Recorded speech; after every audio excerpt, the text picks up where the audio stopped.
ऐसी कांग्रेस के पास भरोसा मत कीजिए।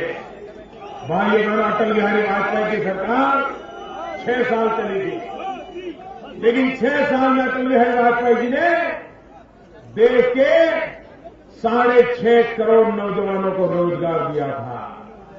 इनकी सरकार 10 साल से चल रही है। 10 साल में मुश्किल से 1.25 करोड़ 1.5 करोड़ लोगों को रोजगार दिया है। भाइयों बहनों, ये आपका भविष्य नहीं बदल सकते। भाइयों बहनों, कुछ साल के बाद देश आजादी के 75 साल मनाए। 5-7 साल के बाद हमारे देश की आजादी को 75 साल होंगे। हमारे देश में 75 साल का बड़ा महत्व होता है। अमृत पर्व मनाया जाता है। भाइयों बहनों, जिन महापुरुषों ने देश के लिए बलिदान दिया, आजादी के जंग में जीवन खपा दिए, जवानी जेल में बिता दी, भाइयों बहनों, वे हमारे देश की आजादी के लिए लड़ने वाले, देश की आजादी के लिए जीने वाले, देश की आजादी के लिए मरने वाले महापुरुषों को जब देश आजादी के 75 वर्ष मनाए, तब उनको कैसा हिंदुस्तान देना चाहते हैं। इस चुनाव में आपको निर्णय करना है कि देश के आजादी के दीवानों को 75 साल के आजादी के पर्व पर हम कैसा हिंदुस्तान देना चाहते हैं। भाइयों बहनों, मेरा सपना है देश जब आजादी का पर्व मनाए,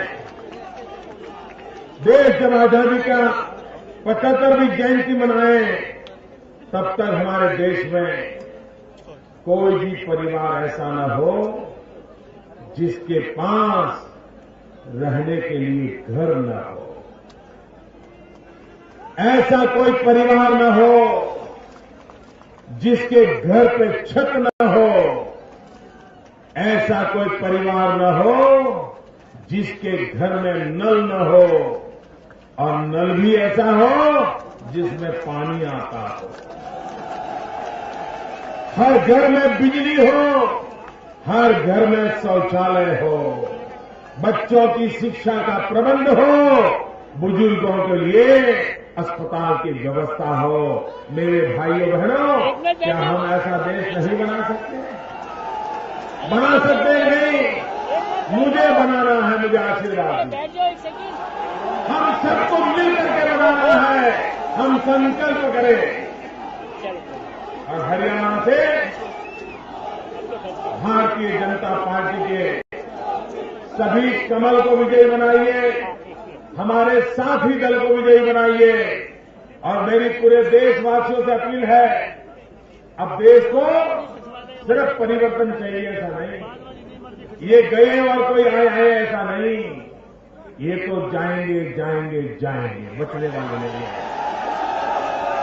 लेकिन जो सरकार आए वो मजबूत होनी चाहिए, दी डाली गई। पर्दे के पीछे कोई नचाए, ऐसे नाचना पड़े, ऐसी सरकार नहीं चाहिए। और वो करना है तो कम से कम 300 लोकसभा के सभ्य भाजपा के चुन करके भेजिए। मजबूत सरकार बनाइए तो इरादा भी मजबूत होगा। अगर सरकार मजबूत होगी तो काम भी मजबूत होगा। अगर सरकार मजबूत होगी तो देश भी मजबूत होगा। और इसलिए मेरे भाइयों बहनों, 300 से ज्यादा सीटों के साथ इस चुनाव में देश भारतीय जनता पार्टी को विजयी बनाए।